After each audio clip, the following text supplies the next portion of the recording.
I don't know if someone is going around with microphones or you just stand up and shout, but let's see. I see a hand back there.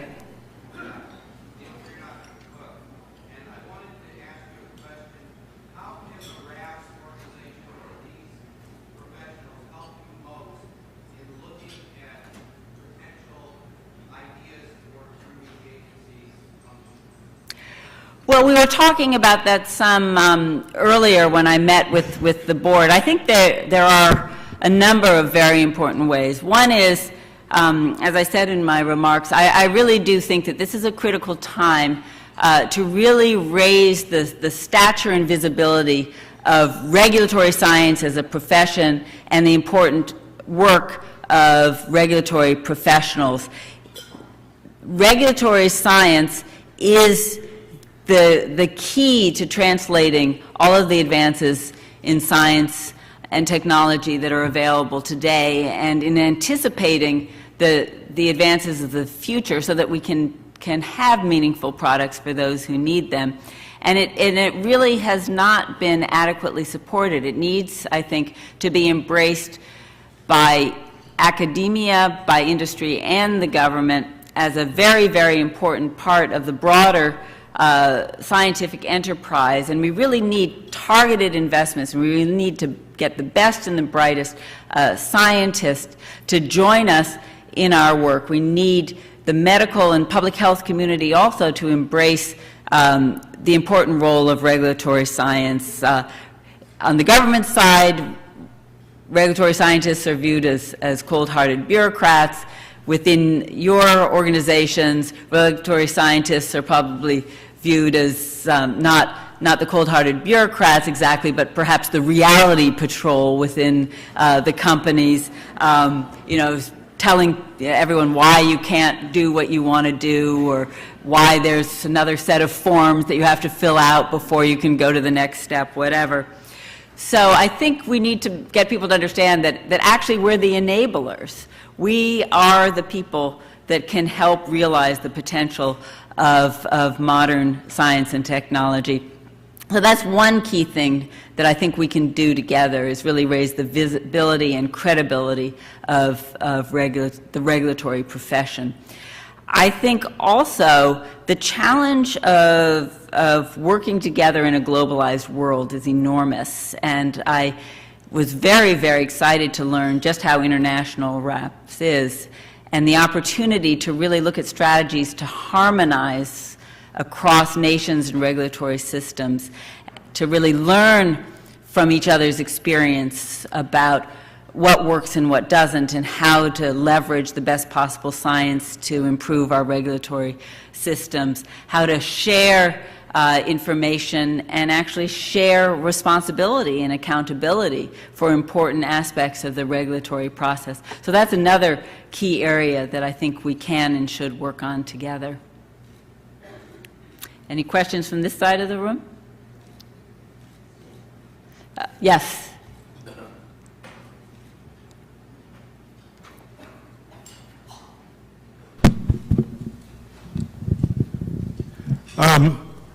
My name is Neville Holder, and I'm affiliated with the Regulatory Directions, a small company in New Jersey. My feeling is that the layperson, or the most people outside of the technical experts, they are not familiar, or they're not aware of what the FDA stands for. The only time that the common person hears or knows about the FDA is when there is a crisis. This is true. And so my feeling is that, do you have, or do you share my view, and do you think that maybe we should, or your agency should make yourself more visible through different media, whether it's be television or in the newspaper or the, whatever media that there is, so that your organization can be seen as an organization that is there for them, to help them, and not only when a crisis arises. And my final point is, often it is said that the FDA is understaffed, and that is why a number of functions cannot be carried out.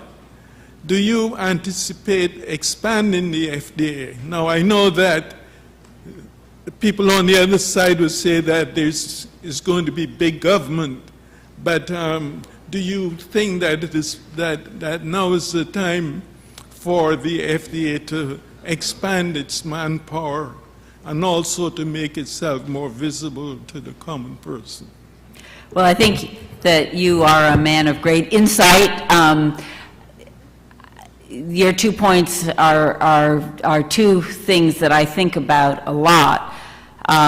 It is absolutely true that the average American has no idea what the FDA does, no appreciation of the impact that FDA activities have on their daily life, whether it's the toothpaste they use, the food they eat, the drugs they take, the vaccines that they have their pediatricians give their kids, the cosmetics they may use, the microwave ovens. We radiate things that we regulate things that emit radiation.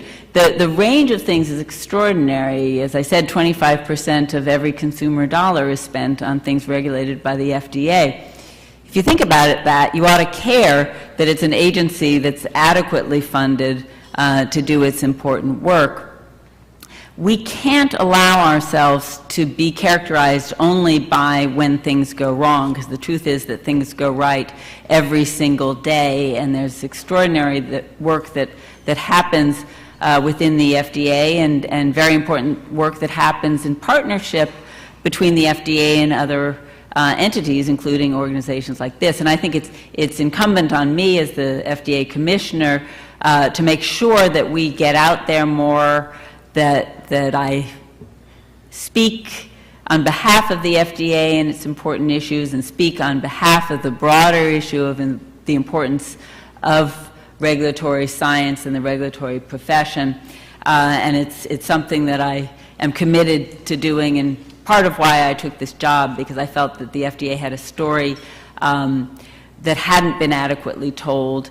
We are clearly understood worldwide as the gold standard for consumer protection, yet within our own country, I think we have allowed our name and our people to be battered because of crises that can occur, will occur. I think we can decrease the number of crises by improving our systems, and that's one of the things I'm committed to as well. So I think FDA has to do a better job.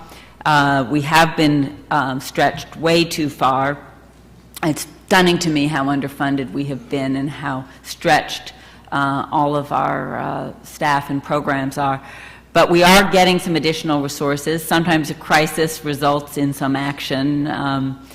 And as a result of some of the recent experiences with some prominent drug recalls and, of course, some foodborne illness situations, there has been increased dollars in the FDA budget this year, and President Obama has actually proposed a historic increase in the FDA budget for 2010. So I'm hoping that we will see not just 1 or 2 increases in our budget, but some sustained increases, because we do have to really build critical infrastructure in terms of people and our scientific and IT infrastructure in order to really be able to do our job and do it well.